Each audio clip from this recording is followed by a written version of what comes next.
Welcome, everyone. I'm joined today by Dave Sackett, who is a finance leader with deep expertise in AI, ERP systems, and operational finance. He currently serves as VP of Finance at Persimmon Technologies and has held several roles at companies such as ULBAC Technologies, Visibility Corporation, and Noah Biomedical. In addition to his corporate roles, he co founded AI One and advises multiple AI focused startups.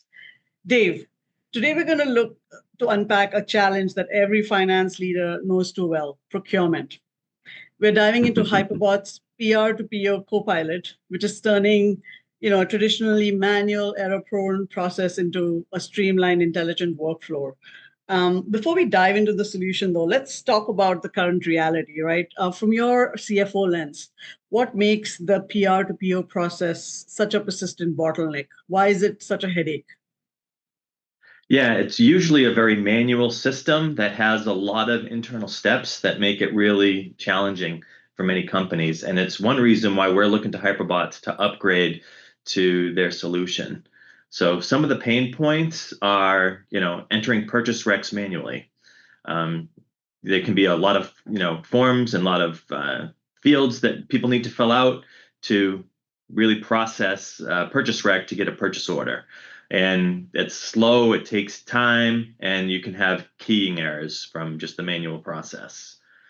A lot of times there's bottlenecks, maybe on the approval side. Right now we're using SharePoint on premise that is going away.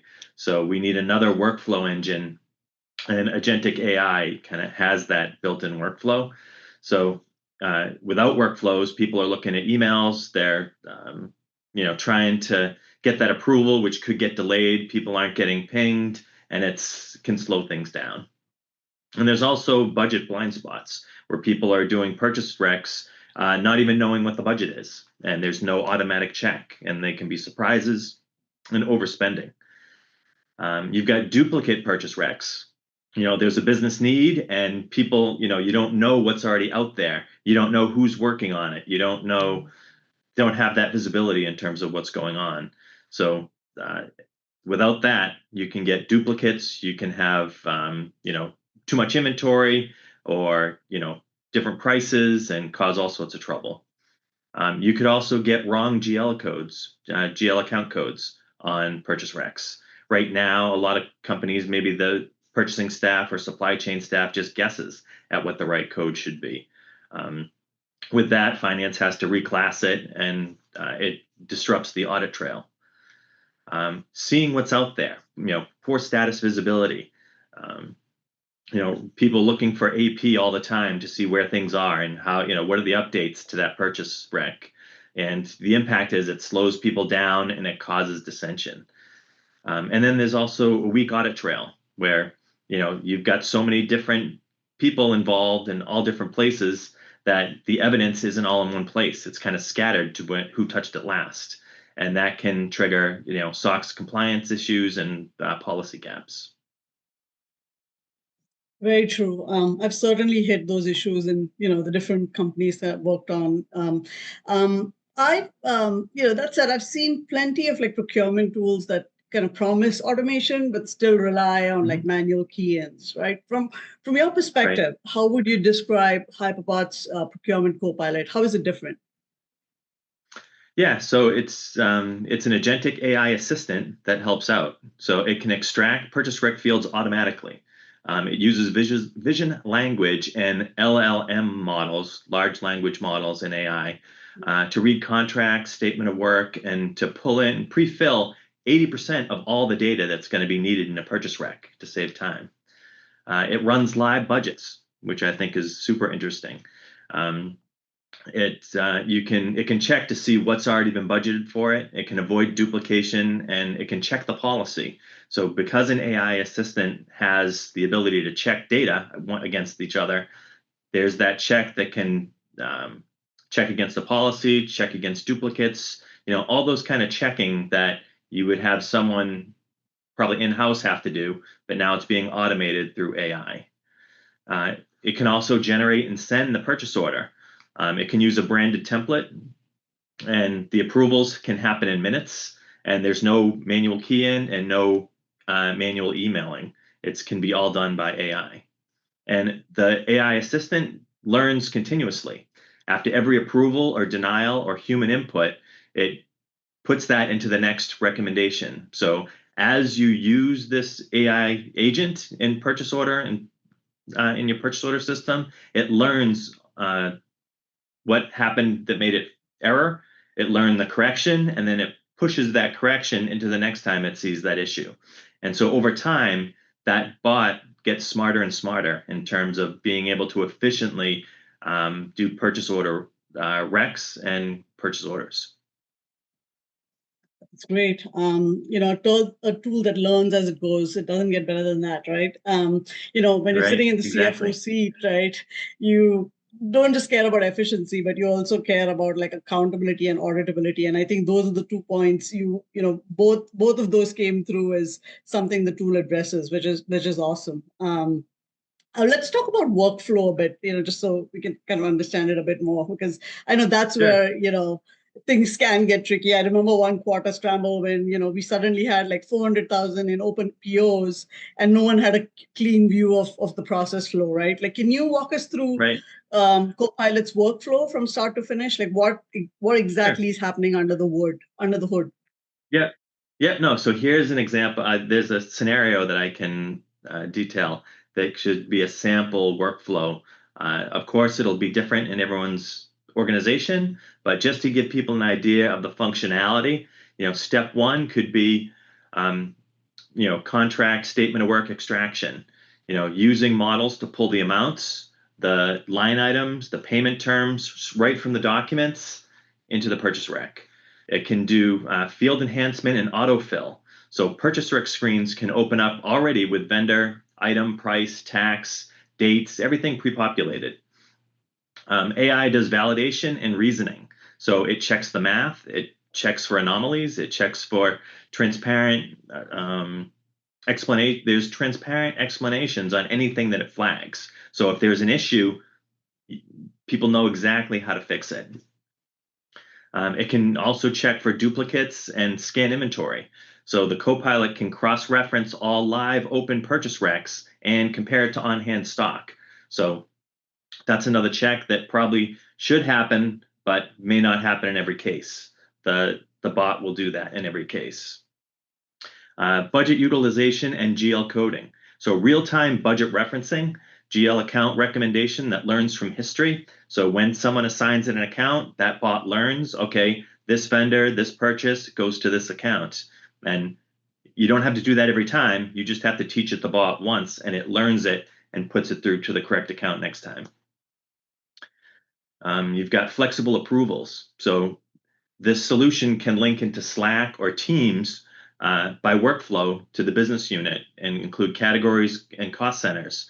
And it can also send out reminders and escalations if they're needed. So it's having that workflow approval. That's one thing I'm really looking forward to in terms of having that audit trail of who approved it, when they approved it, and who was the next approver, and having all that document for the audit trail.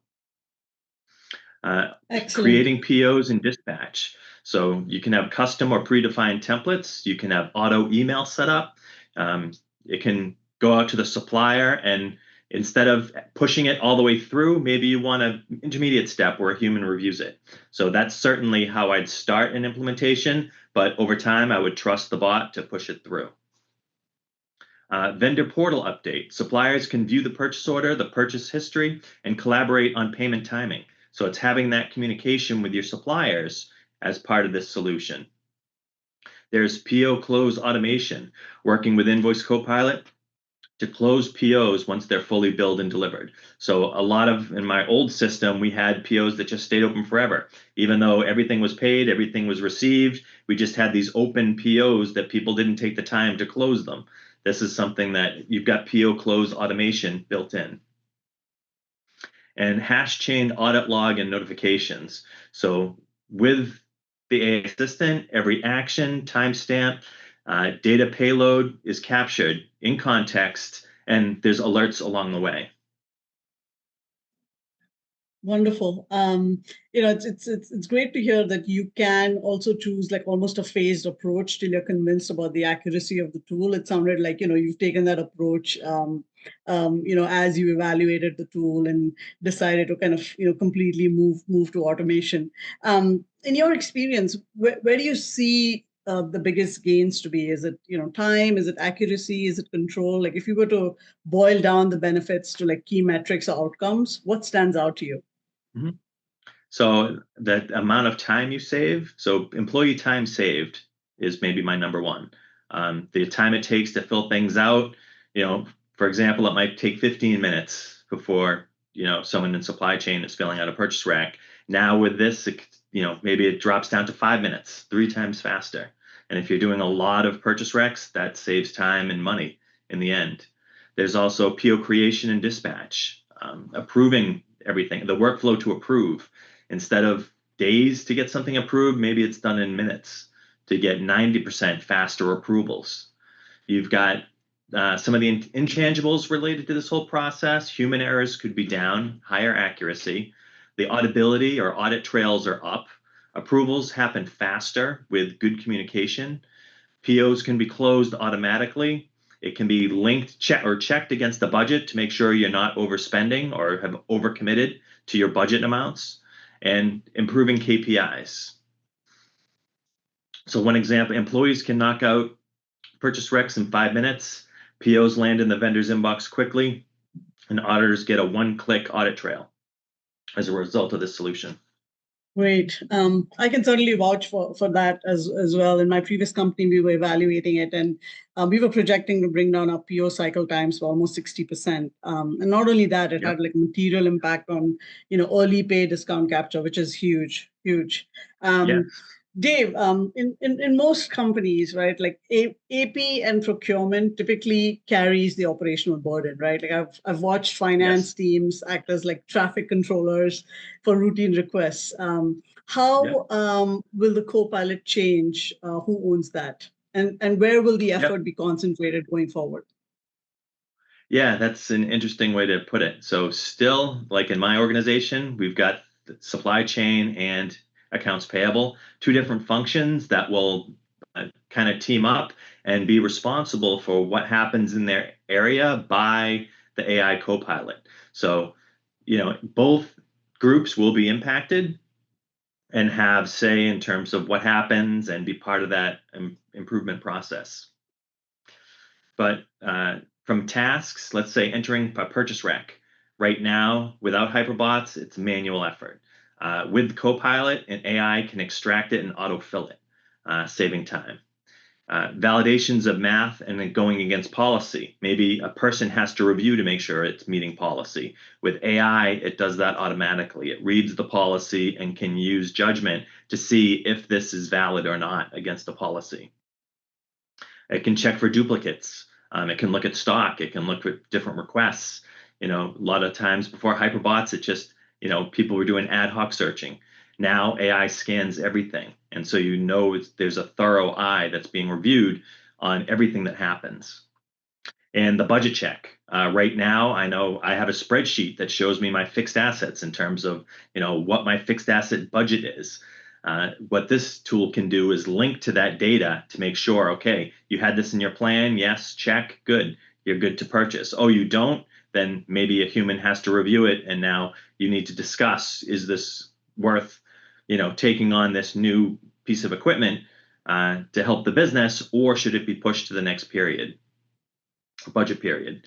And in assigning GL codes. Right now, we have it in supply chain. They're the ones picking the GL codes, and we hope they're right.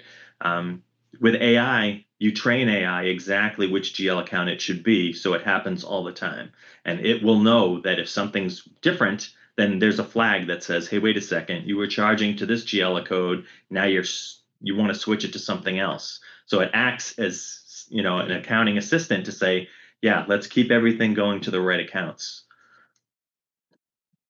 Routes for approval. Right now, it's done by email, or we've got SharePoint, but now it can be integrated into Slacks and team workflows. Generating and sending purchase orders. Right now, the buyers key it in. There's email that happens. We've got many buyers at Persimmon, and each one has to do this task. In the future, in our future state, it's going to be AI to automatically post and dispatch the POs out to suppliers.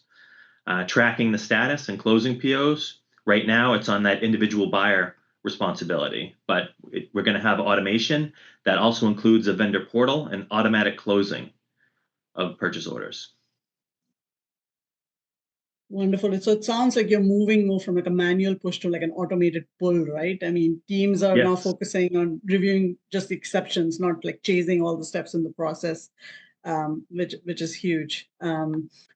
What features do you think really move the needle in the Co-Pilot?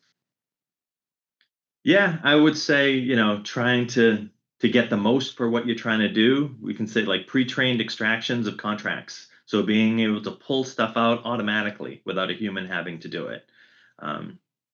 It's already pre-trained into the model, so no effort. Just it comes with Hyperbots. Automatic purchase rec autofill. So it will pre-populate as much as it possibly can.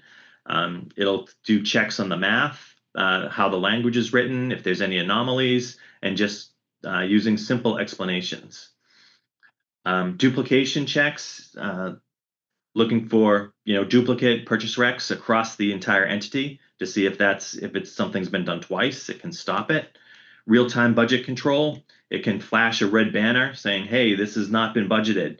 So people that as they're doing the purchase recs, everyone's aware. Hey, wait a second, this might be violating our policy or how we want to control what we purchase. Adaptive GL recommendations. So being able to really have the right GL account will save time in finance from having to do the reclasses. And you can bring GL coding accuracy up to 99%. Custom and predefined purchase order templates. We will still keep our Persimmon brand consistent with all our documentation. Automatic PO dispatch and closing, sending POs, routing things around, having good workflow, that's all now connected in Hyperbots. Flexible workflows and notifications, approving in context, more communication just on the status of things, where things are, who's been notified, all of that audit trail is in Hyperbots. And multi-entity support. So looking for SOX compliance and having one dashboard that you can look at to see data quickly are some key takeaways of the solution. That's I'm sure that will sound like music to my controller's ears. I mean, having like a SOX ready audit trail, right? I mean, right. I'm sure you've probably evaluated a few procurement systems over the years. Why choose Hyperbot solution or other e-procurement or RPA tools on the market today? Yeah, so I do have a history with another RPA implementation that was much different than how I'm approaching the Hyperbots today. But just for some different, way that Hyperbots differs from the competition, we'll say, one being field extraction. Using expert and vision language LLM as part of the solution versus a fixed template or manual training that you have to do in a more traditional RPA tool. AI's got built-in reasoning. With agentic AI, it can now look for things like duplicates and checking stock and having all this kind of logic like a human would use versus just linking to an external MRP database. From budget and GL intelligence, you've got real-time and adaptive learning of GL accounts versus static rules in an RPA tool that says, here's this vendor has this default account. You've got more flexibility and more control in Hyperbots. PO automation, generating and dispatching in one shot. All together in one tool instead of having things kind of scattered in email. In terms of the learning loop, it improves every cycle. Every time you have transactions, the bot is learning. It's learning your exact process, how my company wants to function, versus something static that's just a plug and play type of thing. This is where you've got more adaptive learning. The audit evidence is hash chained and searchable. In other tools, it's more scattered. In terms of pricing and rollout, pay per PO. That's one thing I didn't have in my other RPA life, was that there was a huge upfront investment and then maintenance costs. With Hyperbots, you pay per transaction. So it takes 3 weeks to deploy. It's quick. If your volume goes up, you pay more. And that's fair. If my volume goes up and I had to add a person, it's going to be cheaper for me to just have Hyperbots increase the bots activity. And so instead of having seat licenses where you have to name everybody, everyone in my company has access to Hyperbots with no added cost. So it's really boiled down to that transaction, paying for what the bot does on a transaction level basis, which I find so appealing. That's great to hear. If I was to ask you, if a fellow CFO was asking you for an elevator pitch and asked you to name one single reason to explore a procurement co-pilot like this, what would you say? Yeah, I think just utilizing, the tool that we have available today. It's Hyperbots Procurement Co-Pilot shrinks the purchase rec creation time to 5 minutes, turns around approved requests into vendor-ready POs within minutes, and gives finance a budget control that's auditable and can cut down errors, remove delays, and lower costs all in one shot. I'm certainly liking this new universe with intelligent tools. Thank you so much for walking us through. Yeah, it's a great world to look forward to, right? Well, thank you so much, Dave, for walking us through that. The procurement co-pilot clearly delivers not just speed, but also structure. And, clearly our modern finance teams need that, right? So it's been a pleasure talking to you. Thank you again for joining us today. Yeah, thank you, Shalini.